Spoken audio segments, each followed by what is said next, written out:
con nosotros porque, ve usted, la Suprema Corte de Justicia de la Nación desechó la controversia constitucional que presentó en el 2020 la entonces presidenta de la Cámara de Diputados, Laura Rojas, por lo que las Fuerzas Armadas continuarán en las calles para participar en las labores de seguridad hasta el próximo 2024, tal y como pues lo ordenó el propio presidente López Obrador en un decreto en mayo del 2020. Los 8 ministros que estuvieron a favor de declarar infundada esta controversia explicaron que el acuerdo emitido por el gobierno federal no viola las facultades del Congreso de la Unión, mientras que los opositores consideraron que el Ejército y la Marina pues no cumplen con los requisitos para participar en labores de seguridad, a pesar que nuestro país pues enfrenta una severa crisis en la materia. Le vamos a platicar sobre este tema y pues por supuesto a desmenuzar como siempre los detalles. Así que quédese, comenzamos ya Noticias de la Mañana.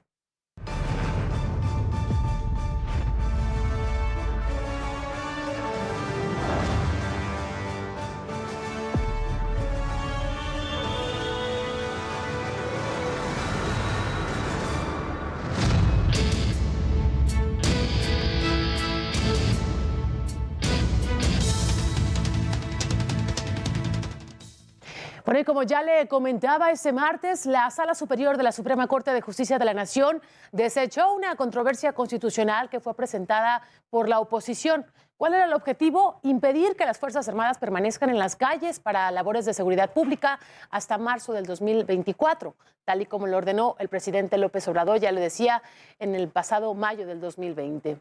Esta propuesta de la ministra Margarita Ríos Farjat obtuvo 8 votos a favor por parte de sus homólogos, Alfredo Gutiérrez Ortiz, también Yasmín Esquivel Moza, Loreta Ortiz, Jorge Mario Pardo, así como Norma Lucía Piña Hernández, Ana Margarita Ríos Farjat y también Javier Lainez, así como también el ministro presidente Arturo Saldívar.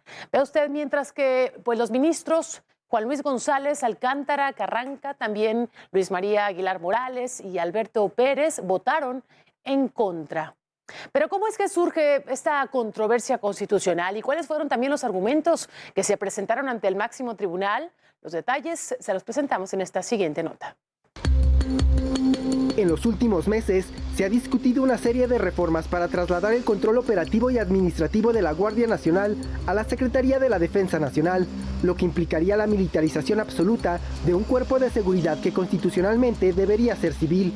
En mayo de 2019 se creó la Guardia Nacional con la finalidad de resolver la crisis de seguridad pública. Sin embargo, en mayo de 2020 el presidente Andrés Manuel López Obrador emitió un acuerdo para que las Fuerzas Armadas permanezcan en las calles apoyando en labores de seguridad, pero ahora hasta el 2024, pese a haber criticado por años la decisión del expresidente Felipe Calderón de sacar al ejército de los cuarteles. Sí, cambié de opinión ya viendo el problema que me heredaron. ¿Cómo enfrentar el problema de la inseguridad? Tras ser analizado de forma minuciosa, en junio de 2020 el proyecto fue impugnado por la presidenta de la mesa directiva de la Cámara de Diputados, Laura Angélica Rojas Hernández, quien presentó ante la Suprema Corte de Justicia de la Nación una controversia constitucional. La decisión fue respaldada por el PAN, PRI, PRD y Movimiento Ciudadano. La legisladora aseguró que la controversia no es cuestionar las facultades del presidente para disponer de las Fuerzas Armadas en tareas de seguridad, sino para asegurar que éste cumple efectivamente con los criterios que establece la Constitución y con ello asegurar que sus acciones para otorgar seguridad a los mexicanos sean efectivas y estén sólidamente ancladas en la legalidad. Quienes también se sumaron al rechazo de la militarización del país fueron representantes de organizaciones como México Unido contra la Delincuencia, Comisión Mexicana de Defensa y Promoción de los Derechos Humanos y colectivos feministas, quienes exigieron a los ministros no aprobar el proyecto y demandaron que no se siga otorgando funciones a las Fuerzas Armadas que corresponden al ámbito civil. Jorge Montiel, Heraldo Media Group. Pero a pesar de todo, mire estos argumentos que le acabo de presentar, la ministra Margarita Ríos defendió su proyecto al señalar que el presidente pues no violó facultades de la Cámara de Diputados, por lo que su decisión está sentada en bases legales de nuestra Constitución, así lo dijo.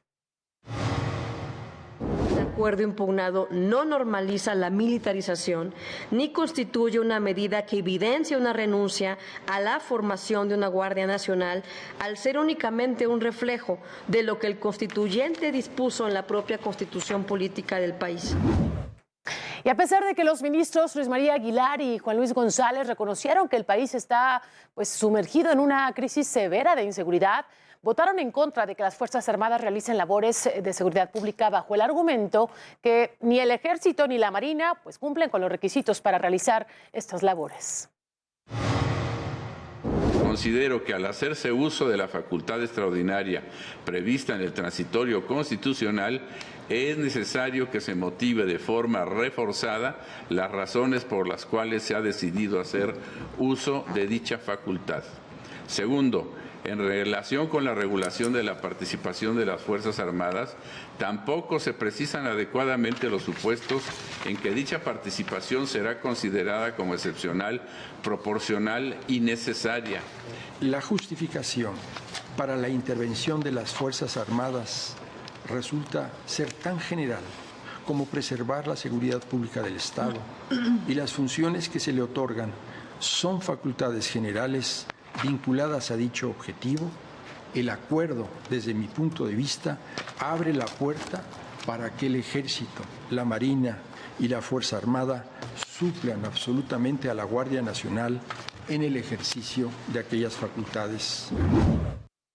Bien, y por esa misma razón, el ministro presidente Arturo Saldívar consideró necesaria la intervención de los militares. Explicó que el máximo tribunal valoró la capacidad bélica del crimen organizado para resolver esta controversia. México enfrenta una situación excepcional de inseguridad con un crimen organizado, con una capacidad bélica y de violencia sin precedentes en la historia de nuestro país.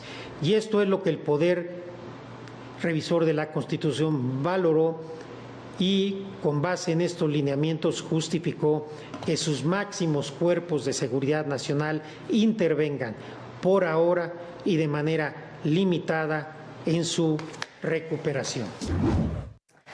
Y es que si hablamos de inseguridad, pues las cifras por diversos delitos se han disparado en nuestro país desde el 2001. Por ejemplo, durante el sexenio de Vicente Fox, se registraron 60.280 homicidios.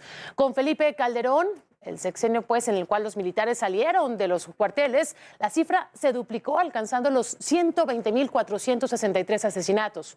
Con Enrique Peña Nieto se llegó a los 156.066, mientras que durante los 4 años de gobierno de López Obrador ya la cifra alcanzó las 138.344 muertes. Ahí están los números que lo dicen todo.